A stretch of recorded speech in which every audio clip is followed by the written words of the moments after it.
Continuamos, amigos televidentes, ya tenemos la presencia del señor ministro de Minas, Javier Córdoba, con quien vamos a conversar sobre este sector, que tanto ha avanzado este sector. Pero primero quisiera preguntarle, saludarle, darle la bienvenida y preguntarle al señor ministro, el tema de Nambija, entregado a los obreros de las minas, tiene un significado especial. 30 años que esto era una expectativa de parte de ellos.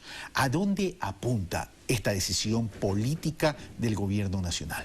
Sí, Carlos, muchas gracias primeramente por la invitación.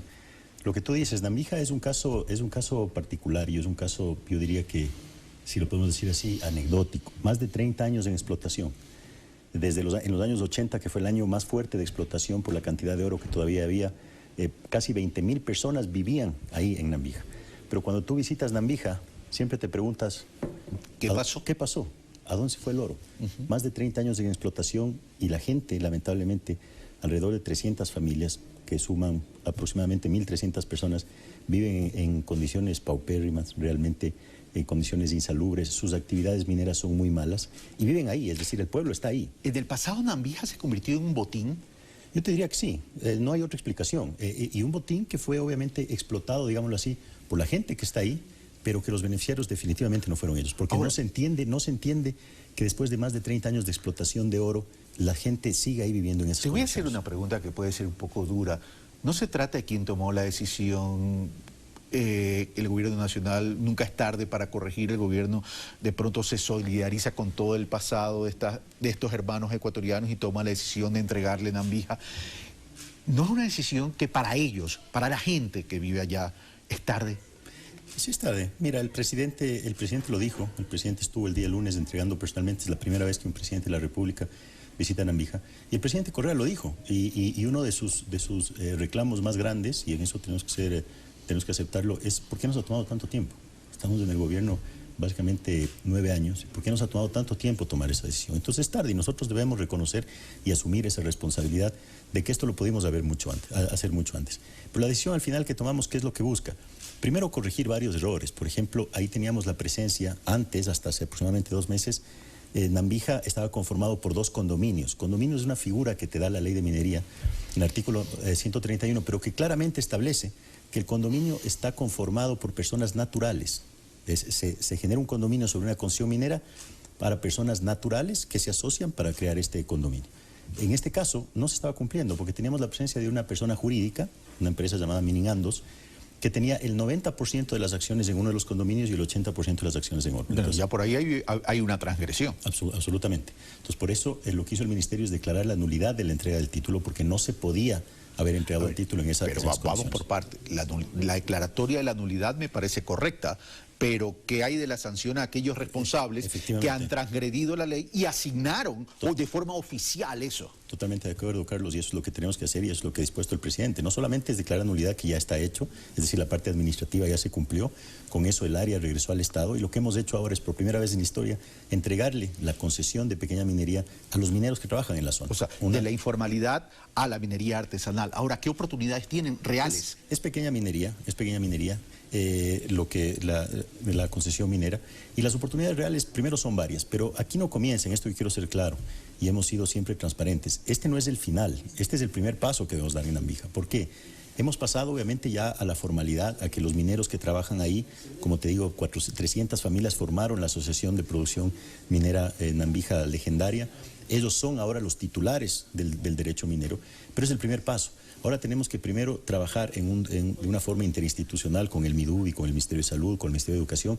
Primero en pensar, es un plan ambicioso, pero tenemos que hacerlo, en reubicar el pueblo.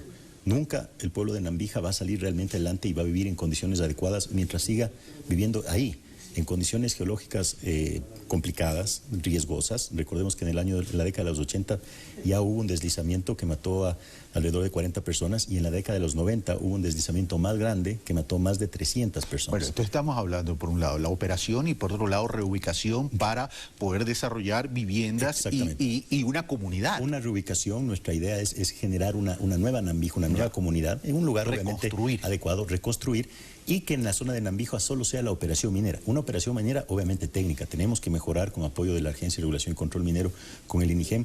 Tenemos que dar capacidades técnicas, tenemos que mejorar los procesos, tenemos que mejorar los procesos de procesamiento, tenemos que obviamente ayudar en toda la parte que significa los riesgos geológicos. Existen áreas en Nambija que tienen un riesgo geológico alto, es decir, en esas áreas no se podrá realizar actividad minera y en el futuro ver las mejores alternativas para que ellos trabajen. Ahora, es decir, es un plan integral y como te digo, lo que hicimos el día lunes es el primer paso. Y esto también tiene que ver con cuidado del medio ambiente. Sin lugar a dudas, cuando hablaba del proceso, mejorar sus procesos técnicos, sus métodos de procesamiento, va también en línea del Ministerio del Ambiente. Nos acompañó el día lunes, por ejemplo, Carlos Bernal, el secretario del Agua, que es un tema de preocupación, el tratamiento de agua.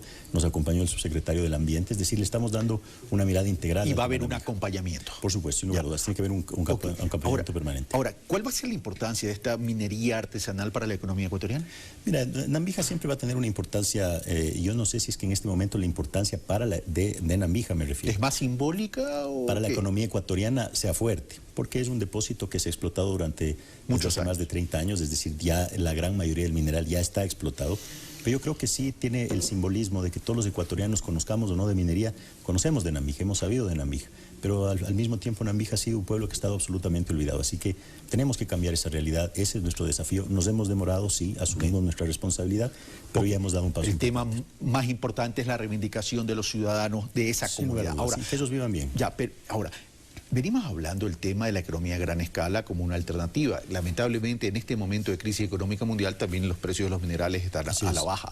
El tema es, si antes había dificultades para el desarrollo de la minería a gran escala, ¿en este momento hay oportunidades o vamos a seguir demorados en el desarrollo de esa minería a gran escala? Sin lugar a dudas, Carlos, y en esto a nosotros, como te digo, nos gusta ser muy transparentes. Las oportunidades están ahí, los procesos, los proyectos, como te voy a comentar, se están desarrollando de manera adecuada. Si bien efectivamente la crisis a nivel mundial en el precio de los commodities es general, es decir, también está afectando al precio del oro, está en los niveles de 1.130 aproximadamente, cuando llegó hace unos años casi a $2.000 la onza, el precio de la libra de cobre ahora bordea los $2.30 cuando llegó a estar casi en 4, es decir, estamos en un mal momento, pero los mercados y los precios son cíclicos y eventualmente se van a recuperar, quizás no a los niveles que comenté hace un momento, pero nosotros tenemos establecido un precio de mediano plazo del oro de aproximadamente 1.450 a 1.500, es decir, se van a recuperar. Y creemos, por el contrario, y las empresas creen lo mismo, que están trabajando con nosotros, que es un muy buen momento para invertir. Para invertir y para arrancar los proyectos. Y en ese sentido, vamos paso a paso, quizás con los 3 más avanzados, pero puedo mencionar más. El proyecto Mirador de Ecuacorriente en la provincia de Zamora es un proyecto que ya inició formalmente la fase de construcción. Estimamos que en el año 2015, este año, hasta el mes de diciembre, se invierte en total $100 millones, que no es una cifra para nada despreciable. Y el año 2016, que ya será un año fuerte en inversión en construcción de la mina, yo creo que esa inversión bordeará los $500 millones y una cifra similar e incluso superior en el año 2017 para entrar en producción en el 18. ¿Por qué en el 18? Porque al ser un proyecto de gran escala y de esa magnitud, la construcción de la mina, de toda la infraestructura, toma entre 2 y 3 años. Pero ese proceso ya inició formalmente, ya están construyendo, están haciendo las vías internas, ha iniciado ya el destape de la mina, están trabajando en la primera relavera. Lo que me estás diciendo es que el 2016 vemos resultados. Bueno, ya los vemos. Si tú visitas ahora el proyecto... Pero me refiero a resultados de impacto mayores. Sin lugar a dudas. En 2016, sin lugar a dudas, el proyecto Fruta del Norte, que también ha sido un proyecto ícono, no solo en el Ecuador, en el mundo. En el mundo, cuando tú hablas de minería del Ecuador, te mencionan Fruta del Norte, por la magnitud del proyecto, por las características del proyecto y también, seamos claros, por la salida de Kinross. Siempre te preguntan, bueno, es un buen proyecto, pero se fue Kinross. La buena noticia es que se fue Kinross, pero ya llegó Landin en el mes de diciembre pasado. Estamos trabajando muy bien con ellos, el proyecto está avanzando de manera adecuada, yo he visitado 2 veces ya el proyecto Fruta del Norte, tenemos con ellos, no te diría que la expectativa, el objetivo es que hasta este mes de diciembre tengamos cerrado un preacuerdo con Landin, con las condiciones básicas de lo que será el contrato que firmaremos a mediados del 2016. E iniciará construcción de la mina. Y el tercer proyecto que te quería mencionar rápidamente es el proyecto Río Blanco. Río Blanco es un proyecto mediano, es decir, no es un proyecto tan grande, de gran escala, entra dentro de un régimen de mediana minería en nuestra ley, son 600.000 onzas de oro en la provincia de La Suay, en el sector de Molleturo, que también lo visité la semana pasada, que avanza de manera adecuada y que tenemos la expectativa que también inicie construcción de la mina en este año. Y ya que mencionaste, y con esto terminamos, Javier Córdoba, ya que mencionaste el tema de contrato, ¿hubo modificación en el modelo de contrato, que era una de las principales barreras de entrada?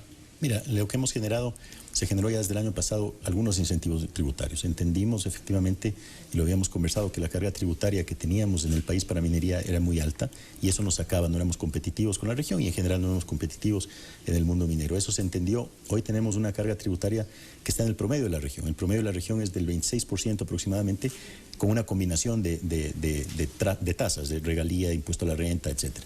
Antes estábamos en el 35%, hoy estamos en el 26% aproximadamente, pero tenemos, como lo hemos conversado, varios incentivos adicionales o varias ventajas adicionales, como el costo de la electricidad, es 1/3 del costo de la electricidad de Colombia o Chile, el acceso al agua, obviamente con todo el cuidado, pero el acceso al agua, las leyes minerales que son altas, es decir, las condiciones yo creo que ya están dadas, ha cambiado mucho y eso hace que los proyectos hoy por hoy sean viables. ¿El tema de la articulación pública y privada apunta a incentivar también este sector o solamente a sectores de infraestructura? No, la alianza público-privada no apunta específicamente a sectores estratégicos. Sin embargo, y eso sí hay que decirlo, en la ley de alianza públicos-privados incluimos algunos incentivos.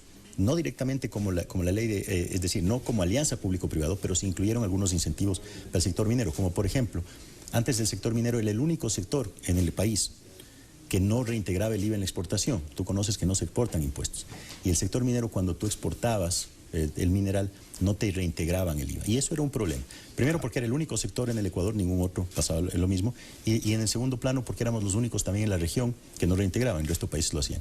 Eso hemos incluido ya en la ley de alianzas público-privadas, que es un incentivo importante. Hemos incluido otro incentivo importante que va justamente en la línea de Nambija. Antes estaba prohibido por ley, por la ley de minería, la inversión extranjera en pequeña minería.